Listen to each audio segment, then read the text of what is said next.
Thank you, Madam Speaker. And on debate, I just have a few comments I'd like to share. First, I just want to be clear that I believe this is an important bill.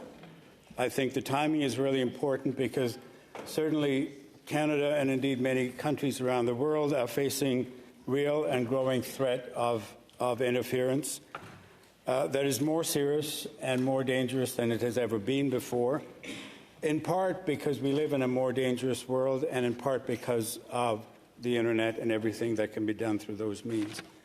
The comments I want to make are about the issues of loyalty and the motherland that came up a few minutes ago. And it's not just about how we discuss it here, but I think it's about, in society, how we think about these terms. We live in a country that is something like 95% immigrant and descendants of immigrants.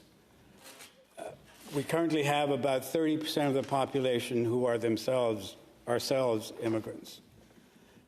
Loyalty is not easy to define and should not be enforced in a draconian way as to say you're loyal and you're not loyal.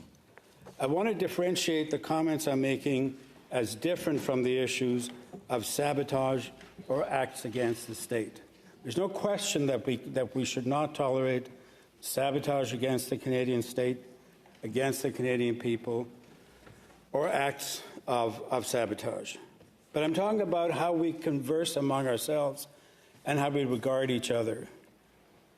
As immigrants, people develop a sense of loyalty over a period of time, and that is determined by a complex set of issues, starting with when they came here, why they came here, why they left their country of origin, do they still have family there, were they the majority, were they chased out of there, are they refugees?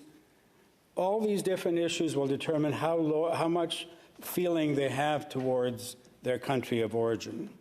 They may have come from a country, from another country, but never been considered as being part of that country, and so they may not see that country as a motherland, and they may see Canada as a motherland they have been looking for all their lives.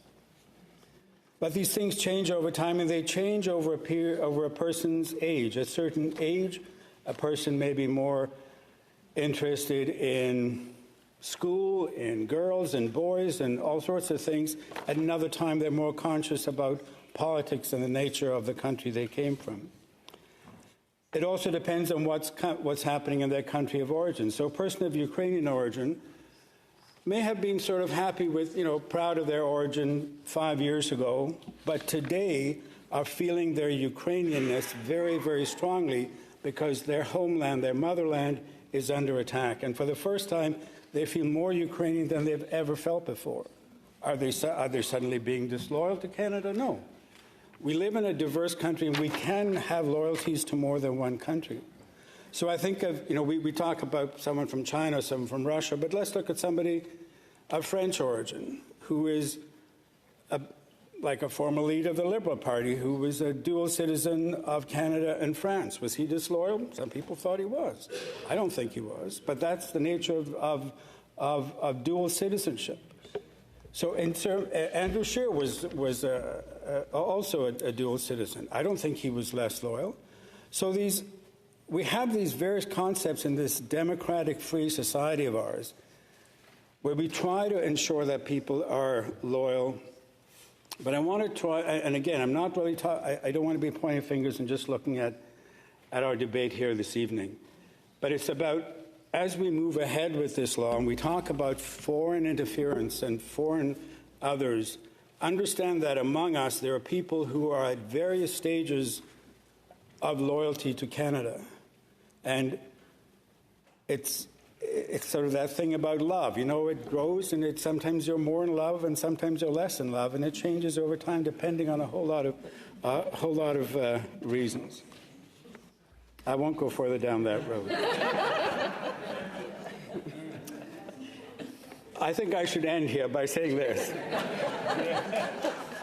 This is a complex society we live in. This is a complex world we're living in that's becoming more complex.